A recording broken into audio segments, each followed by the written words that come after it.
Toyota's legacy has been standing tall for generations. From pioneering hybrid technology to redefining the standards of safety and efficiency, each innovation a renewed commitment to progress. And with Toyota's legendary lineup of trucks in stock at your local Toyota dealer, you can experience the legacy for yourself. So check out the ultra-rugged new 2024 Tacoma, built for off-road adventure or everyday practicality. Or test drive a heavy-duty half-ton 2024 Tundra, decked out with modern tech and comfort, with a haul-anything attitude.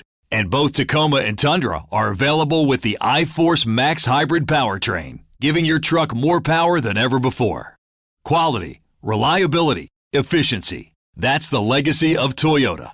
Visit buyatoyota.com, the official website for deals, to find out more. Or stop by your local Toyota dealer today. Toyota. Let's go places. The details behind the Diddy indictment. Taylor Swift's stalkers. Jerry Lee trying to kill Elvis. Disgraceland dives into the dark side of entertainment every Tuesday. Follow and listen to Disgraceland on the free Odyssey app or wherever you get your podcasts.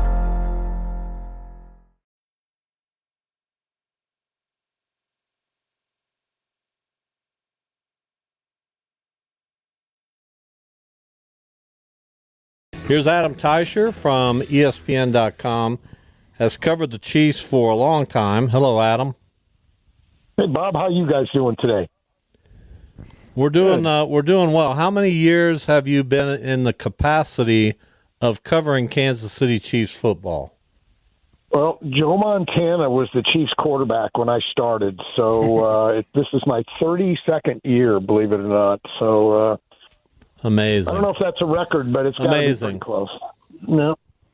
And we know this is your swan song, as well as the Chiefs trying to win Super Bowl number 3 in a row. I'm not sure which is the biggest story, but let's go with the Chiefs. Here they are against Philadelphia, a rematch of 2 years ago.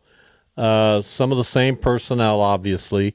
One big difference is Saquon Barkley, and a lot of people question whether the Chiefs have what it takes to slow him down, let alone keep him under control. Do they? Yeah, that's a good question. I don't know. There's a lot there for the Chiefs to handle in the Eagles. I mean, between Barkley and a great offensive line and two really good receivers, the Eagles have a lot for the Chiefs to worry about. So you wonder a little bit, and I'm sure the Chiefs will have their share of wins out there, but how many wins will the Eagles get? How many snaps will they win, and what kind of big plays will they get out of those? So, you wonder a little bit. I feel like this is going to be a game the Chiefs are going to need to score some points. I don't know that they can win a low-scoring game here, so we'll see. But I feel like this is one that's going to have to be a little bit like the last one, and then that the Chiefs are going to need to win a high-scoring game against the Eagles. What do the Chiefs have that the Eagles need to worry about? I hear a lot how, 2-53, the Eagles probably have a superior roster, but then you have the quarterback and the coach. Is that formula enough? Obviously, it's enough to win, but is it enough to put a scare into the Eagles? Is that what they're really focusing on this week? Well, yeah. I mean, I don't think the Eagles have seen a quarterback as resourceful as Patrick Mahomes this year, and we know what Andy Reid and his staff is capable of. So, that can keep a team close, maybe even win a team a game. I think this thing will be maybe closer than a lot of people think. I think it'll be a competitive game, no doubt about it. Adam Teicher with us from ESPN.com. So, here are the Chiefs, and they're as healthy as they've been all season long.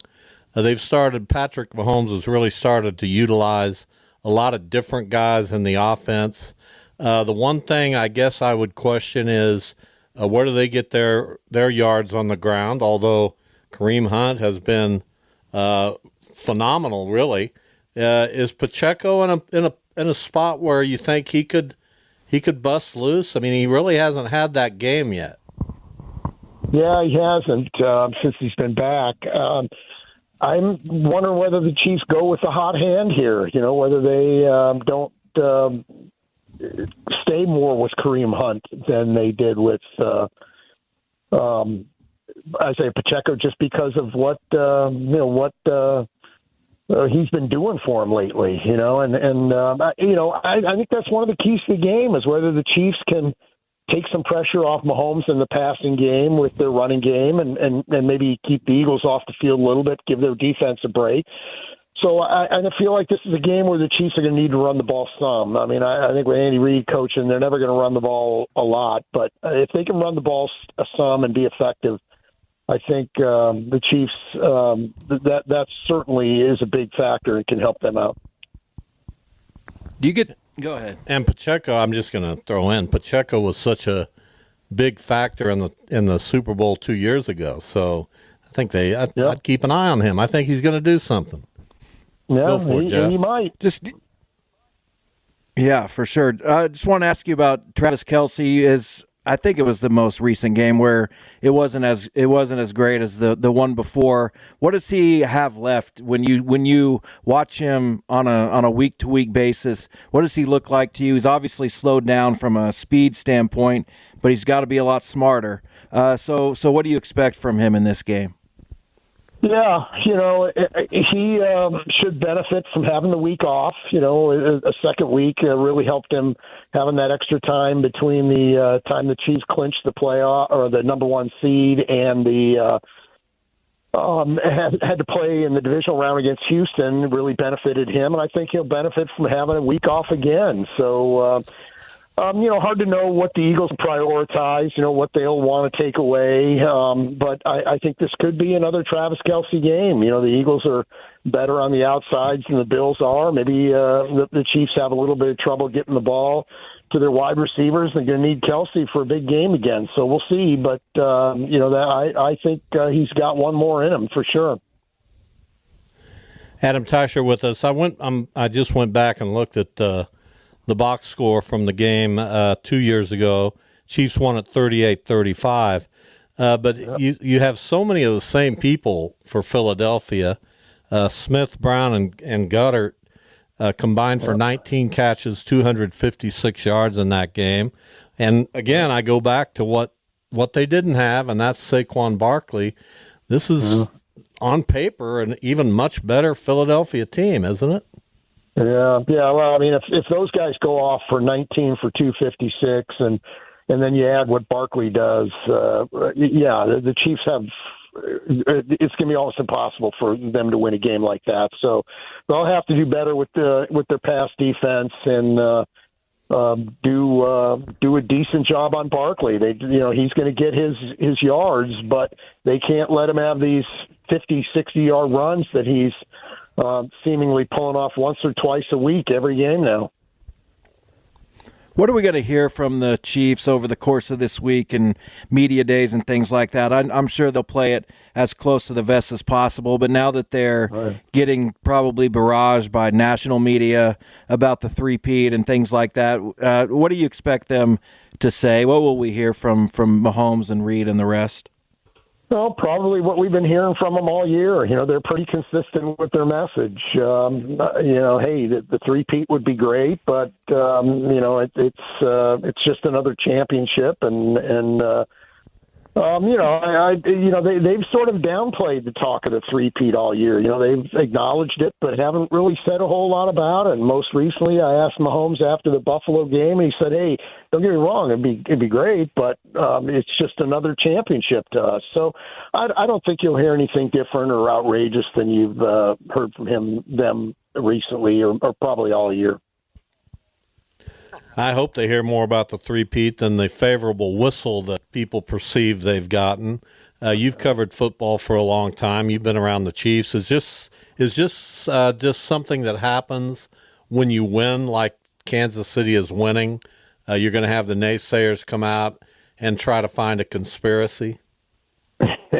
Yeah, people feel like it's rigged, and the Chiefs get all the breaks, and the league wants Mahomes and the Chiefs in the Super Bowl, and to win a Super Bowl. So, I don't see it, but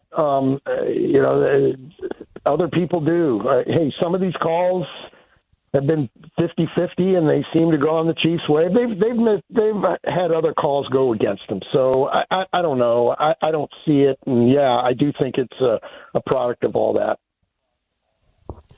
Adam Teicher with us. One last thing, I want to get a little bit personal here. You're retiring at the end of the season, which is coming up now on Sunday. You're going to go to Colorado and hang out in the mountains, which I envy. So give us a career highlight, Adam. What is there one thing that stands out to you? Is it this accumulation of success that you've seen the Chiefs pile on here the last several years? Yeah, well, first of all, Bob, I'm going to be working probably until June or July. We don't have an exact date yet, but I am going to be working through the off season. So I'll do the draft and some of that stuff. So, but this is my last season and my last game. There's no doubt about that. I mean, I'm not going to do another season. But in terms of highlights or memories, I don't know if there's any one thing that stands out above anything else, but I will say this.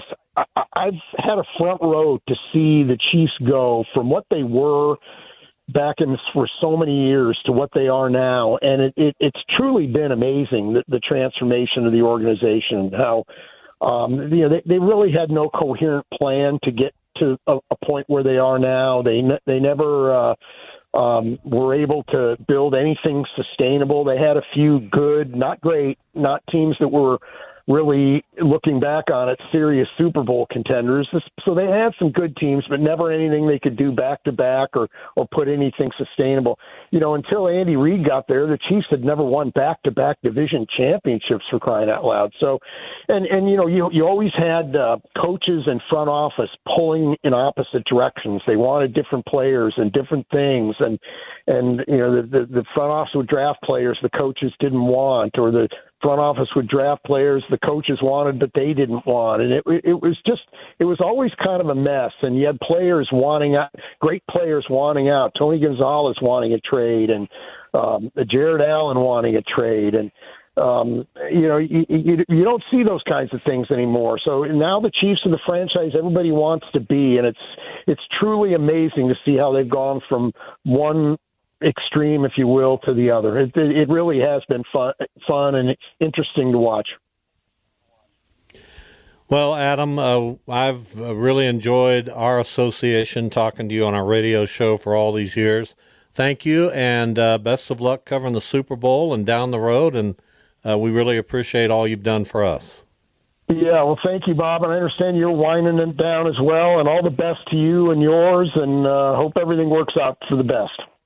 Yeah, I'm going to the mountains of West Wichita, so I'm looking forward to it.